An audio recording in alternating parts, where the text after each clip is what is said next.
Hello Pisces, Pisces Rising, and Pisces Moon people. This is your weekly astrological and card horoscope for the week starting May 8th, 2017. And a quick reminder for all of you Pisces people out there, remember, if you do want to get a session with me, you do need to go to my website, integrativemysticism.com. A lot of folks have been asking me, how do I get a reading? It's the website. We've got a self-service program on there. You can see my availability, plug yourself in wherever you are. Or you can get a downloadable video file. So you can go to the links below, go to integrativemysticism.com. It's the thing on the screen. So, no worries. Not lost. We got it. So what's going on with your astrology this week? Well, this week we've got nothing but good in the astrology. We've got, on Tuesday, the Sun in Taurus in your third house of communications, forming a tight trine to Pluto, currently retrograde in your 11th house of friendships and social networking. And this could actually be a wonderful way to restart a plan of action or a bucket list item that you had with a friend a long time ago. You know, this could be something as fun and, you know, just as exhilarating one time as skydiving, or even something a little bit more involved and long term. But we have a bucket list item, you know, coming from a reunion with a close, capable, powerful friend. And the, Pluto retrograde in your 11th house from now until September is trying to reunite you with people that you've drifted apart from anyway. So don't be surprised if we actually have that put back on the table in the middle of this week.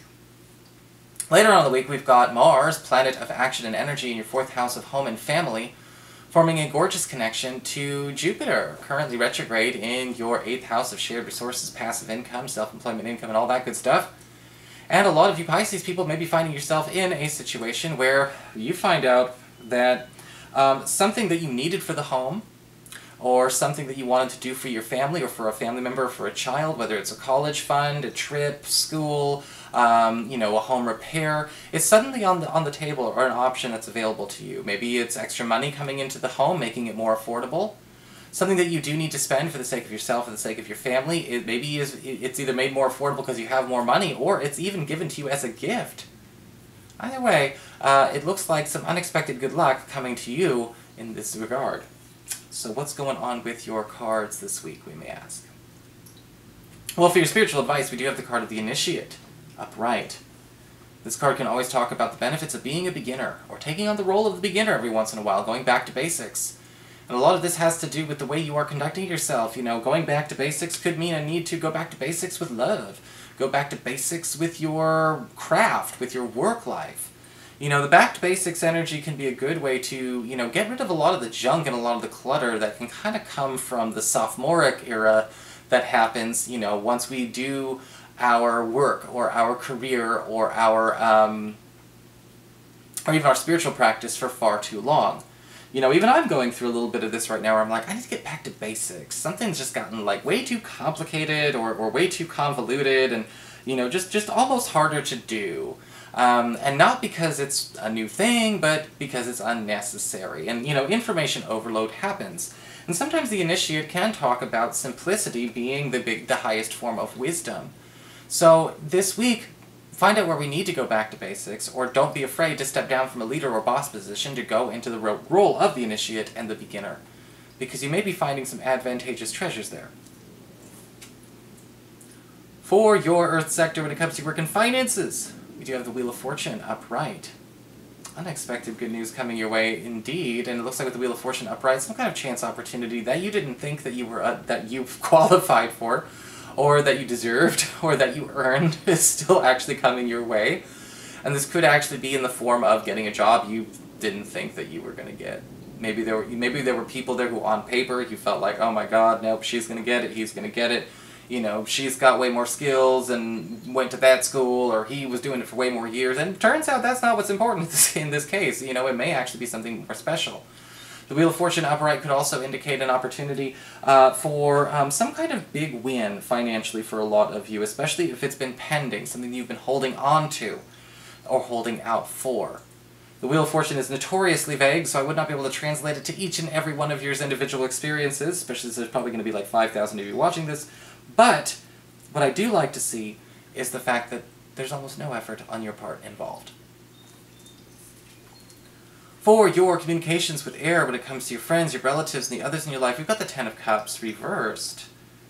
Don't be convinced when somebody's trying to put on airs for you. If you suspect not all is well in another person's neck of the woods, you may actually be correct, because the Ten of Cups reversed can indicate a situation where we may be troubled by how far somebody will go to pretend like everything's okay. Whether it's everything's okay in the relationships, everything's okay somewhere in their life, the Ten of Cups reversed can often show up where a person is trying their hardest to make the best impression to overcompensate for what's really happening. Now this could spell trouble in a situation where this person could be afraid to ask for help where it is absolutely necessary. Or it may be a situation where this person is trying to win you over, or maybe get something out of you that they're not really going to handle very well, or they don't actually deserve. Either way, sometimes this could be with pure intentions, sometimes it's not with pure intentions. But again, don't go for the glitter, and don't be impressed by fancy talk. For your challenge this week with fire, we do have the Three of Swords reversed. Again! Good lord. Three of Swords reversed. Almost similar in a lot of ways to the Ten of Cups reversed. This has a lot to do with don't just turn a blind eye for the sake of turning a blind eye. You're not doing anyone any favors this week. And that can be something that, again, maybe we just try to be polite. We just try to keep things light and friendly.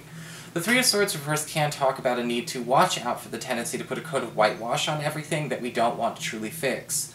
Now, that is kind of a North American expression, so if you're not from the US or from Canada, you might not have heard that before. Coat of whitewash basically is, again, instead of, say, washing something or fixing something or patching that hole in the wall or getting the mold out of it, you literally just paint over it and call it a day. That might not actually be the right thing to do. And, the Three of Swords reversed says that is the easy way out for now, but it's not out. It's a procrastination. And there might be some challenges along the way, again, with that Ten of Cups reversed, where, again, people might not have an easy time admitting when there's something wrong or confronting a problem that's been going on for a while with them. But a coat of whitewash, once again, for their sake, is doing nobody any favors. For your emotions with water and your romantic life, we do have the Hierophant card reversed.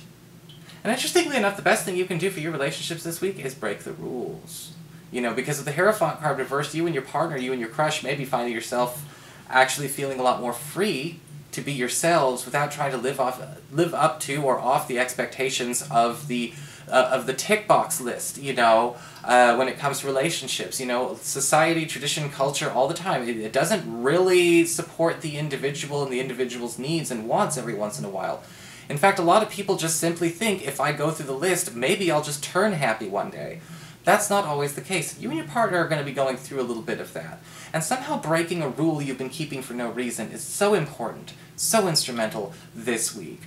The same thing can go for those of you who are currently single and looking. In fact, it's going to be somebody who is so not your type on paper or in appearance that actually we have the greatest and strongest, most confusing chemistry possible. Consider it. So that is your horoscope. I hope you enjoyed it. If you did, please like, share, and subscribe. I appreciate it. And of course, if you ever want to get a session, you can always follow the links below, or go to integrativemysticism.com.